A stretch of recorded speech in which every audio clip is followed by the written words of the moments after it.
નમસ્કાર. શું ક્યારેય એવું લાગ્યું છે કે કમરનો દુખાવો પીછો જ નથી છોડતો? સારું, આજે આપણે એ જ સતત પરેશાન કરતા દુખાવા પાછળના એક મોટા કારણને સમજવાના છીએ. એ છે મણકો ખસી જવો, જેને મેડિકલ ભાષામાં સ્પોન્ડિલોલિસ્થિસિસ કહેવાય છે. ચાલો, આ આખી વાતને સરળ બનાવીએ. આપણામાંથી ઘણા લોકો માટે આ સવાલ રોજનો છે. કમરનો દુખાવો કામકાજથી લઈને આરામ સુધી બધી જ બાબતોમાં નડતો હોય છે. પણ શું થાય જો આપણને ખબર પડે કે આ દુખાવા પાછળ એક ચોક્કસ કારણ છે, એક એવી સ્થિતિ જેને આપણે સમજી શકીએ અને કદાચ કાબૂમાં પણ લઈ શકીએ? અને એ કારણ ઘણીવાર સ્પોન્ડિલોલિસ્થિસિસ હોય છે. સાવ સાદા શબ્દોમાં કહીએ તો આ એ સ્થિતિ છે જ્યારે આપણી કરોડરજ્જુનો એક મણકો તેની નીચેના મણકા પરથી થોડો આગળની તરફ સરકી જાય છે. અને હા, આવું મોટે ભાગે કમરના નીચલા ભાગમાં જ થાય છે, જેને ડોક્ટર્સ L4, L5 કે L5S1 લેવલ કહે છે. કેમ? કારણ કે આ એ જ જગ્યા છે જે આપણા શરીરનું મોટાભાગનું વજન અને દબાણ ઝીલે છે. તો આજે આપણે આ આખા વિષયને 5 મુખ્ય ભાગમાં સમજીશું. પહેલા આપણે આ સ્થિતિનો પરિચય મેળવીશું, પછી એના કારણો અને લક્ષણો જાણીશું. ત્યાર પછી નિદાન અને સારવારના વિકલ્પો જોઈશું, પછી કેટલીક ખૂબ જ મહત્વની કસરતો વિશે વાત કરીશું અને છેલ્લે તેનાથી બચવા શું સાવચેતી રાખવી એ પણ સમજીશું. ચાલો તો પહેલા ભાગથી શરૂઆત કરીએ. સ્પોન્ડિલોલિસ્થિસિસ. નામ સાંભળીને થોડું અટપટું લાગે ખરું ને? પણ એનો અર્થ બહુ સીધો છે. આ શબ્દ ગ્રીક ભાષામાંથી આવ્યો છે, જેમાં સ્પોન્ડિલો એટલે કે મણકો અને લિસ્થિસિસ એટલે કે લપસી જવું અથવા ખસી જવું. બસ આટલું જ.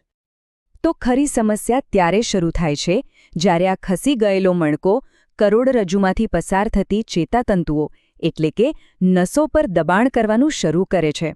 અને આ જ દબાણ છે જે દુખાવા, ઝણઝણાટ અને બીજી ઘણી તકલીફોનું મૂળ કારણ બને છે. હવે ડોક્ટરો આ સમસ્યા કેટલી ગંભીર છે એ માપવા માટે એક ગ્રેડિંગ સિસ્ટમનો ઉપયોગ કરે છે.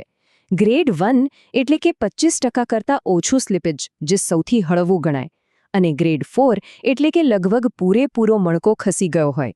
આ ગ્રેડિંગથી જ આગળની સારવાર કઈ દિશામાં જશે એ નક્કી કરવામાં ખૂબ મદદ મળે છે. ચાલો હવે આપણા બીજા પડાવ પર જઈએ. આખરે આ સ્થિતિ થાય છે શા માટે? અને જો થાય તો શરીરમાં કેવા સંકેતો જોવા મળે છે? ચાલો જાણીએ. મણકો ખસી જવા પાછળ ઘણા કારણો હોઈ શકે છે. સૌથી સામાન્ય કારણ છે ઉંમર સાથે થતો ઘસારો. એ સિવાય રમતવીરોમાં, ખાસ કરીને જેઓ જિમ્નાસ્ટિક્સ જેવી રમતો રમે છે, તેમનામાં વારંવારના તણાવથી પણ આવું થઈ શકે છે. કેટલાક લોકોમાં આ સમસ્યા જન્મજાત હોય છે, તો કોઈને અચાનક ઈજા થવાથી, કોઈ બીમારી કે પછી કોઈ સર્જરી પછી પણ થઈ શકે છે. કેટલીક બાબતો આ સમસ્યાનું જોખમ વધારી શકે છે, જેમ કે એવી રમતો જેમાં કરોડરજ્જુ પર વારંવાર ઝટકા લાગે, અથવા જો આપણા બેસવા ઉઠવાની રીત એટલે કે પોસ્ચર બરાબર ન હોય, પેટના સ્નાયુઓ નબળા હોય, તો પણ આ થવાની શક્યતા વધી જાય છે.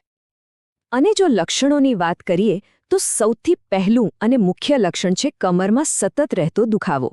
આ ઉપરાંત કમર અને જાંઘના પાછળના સ્નાયુઓમાં અકળાઈ જવું, સાયટિકા જેવો દુખાવો જે કમરમાંથી શરૂ થઈને પગ સુધી જાય છે, અને પગમાં ખાલી ચડવી કે નબળાઈ આવવી, આ બધા તેના સામાન્ય સંકેતો છે. સારું, તો હવે ત્રીજા અને ખૂબ જ મહત્વના પડાવ પર આવીએ. આ સમસ્યાનું નિદાન કેવી રીતે થાય છે અને તેના માટે સારવારના કયા વિકલ્પો ઉપલબ્ધ છે? નિદાન માટે ડોક્ટર પહેલા શારીરિક તપાસ કરે છે. ત્યાર પછી એક્સ-રે કરાવવામાં આવે છે, જેથી ખબર પડે કે મણકો ખરેખર કેટલો ખસ્યો છે. અને જો નસ પર દબાણની શંકા હોય તો વધુ વિગતવાર ચિત્ર માટે MRI અથવા CT સ્કેનની જરૂર પડી શકે છે. અને અહીં એક રાહતની વાત છે.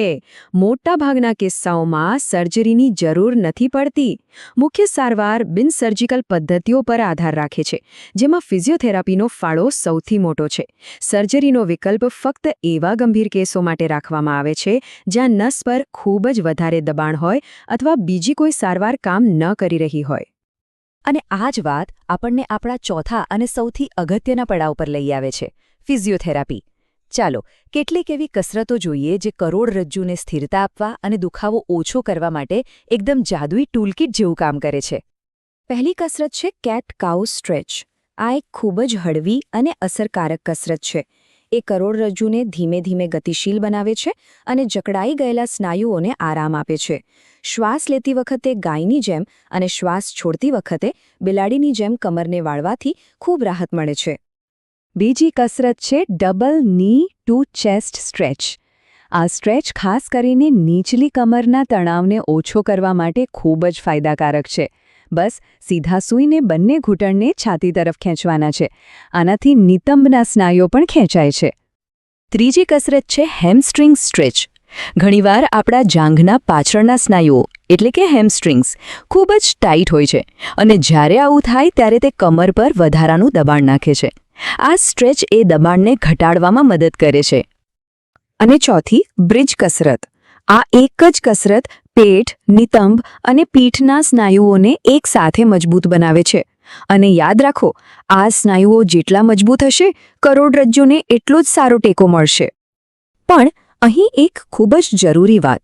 કોઈપણ નવી કસરત શરૂ કરતા પહેલા હંમેશા કોઈ નિષ્ણાત ફિઝિયોથેરાપિસ્ટની સલાહ લેવી ખૂબ જ જરૂરી છે, કારણ કે ખોટી રીતે કરેલી કસરત ફાયદાને બદલે નુકસાન કરી શકે છે.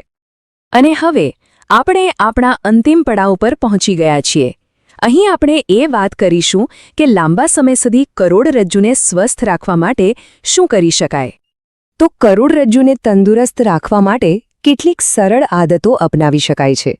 જેમ કે નિયમિત કસરત કરીને પેટ અને પીઠના સ્નાયુઓને મજબૂત રાખવા, બેસતી અને ઊભી રહેતી વખતે પોશ્ચર સીધું રાખવું, અને ખાસ કરીને કોઈ ભારે વસ્તુ ઉઠાવતી વખતે કમરથી ઝૂકવાને બદલે ઘૂંટણ વાળીને ઉઠાવવી. આ નાની નાની બાબતો મોટો ફરક પાડી શકે છે. પણ એક સવાલ હજુ બાકી છે. એ કઈ પરિસ્થિતિ છે જ્યારે ઘરેલું ઉપાયો તે કસરતો પર આધાર રાખવાને બદલે તરત જ ડૉક્ટર પાસે જવું જોઈએ? જો દુખાવો ઓછો થવાને બદલે સતત વધતો જતો હોય, પગમાં નબળાઈ કે ખાલી ચડવાનું શરૂ થાય, ચાલવામાં કે સીધા ઊભા રહેવામાં તકલીફ પડતી હોય, અથવા સૌથી ગંભીર, જો મૂત્રાશય પરનો કાબૂ ઓછો થઈ રહ્યો હોય, તો જરા પણ વિલંબ કર્યા વગર તરત જ ડૉક્ટરનો સંપર્ક કરવો જોઈએ. આ ગંભીર ચેતા દબાણના સંકેતો હોઈ શકે છે. અંતે બસ એટલું જ કહેવાનું કે સાચી જાણકારી જ આપણી સૌથી મોટી તાકાત છે. આ સ્થિતિને સમજીને અને સમયસર યોગ્ય પગલાં લઈને મોટાભાગના લોકો પીડા વગરનું સક્રિય જીવન જીવી શકે છે. આપણું સ્વાસ્થ્ય આપણા હાથમાં છે. બસ થોડી કાળજી અને યોગ્ય માર્ગદર્શનની જરૂર છે.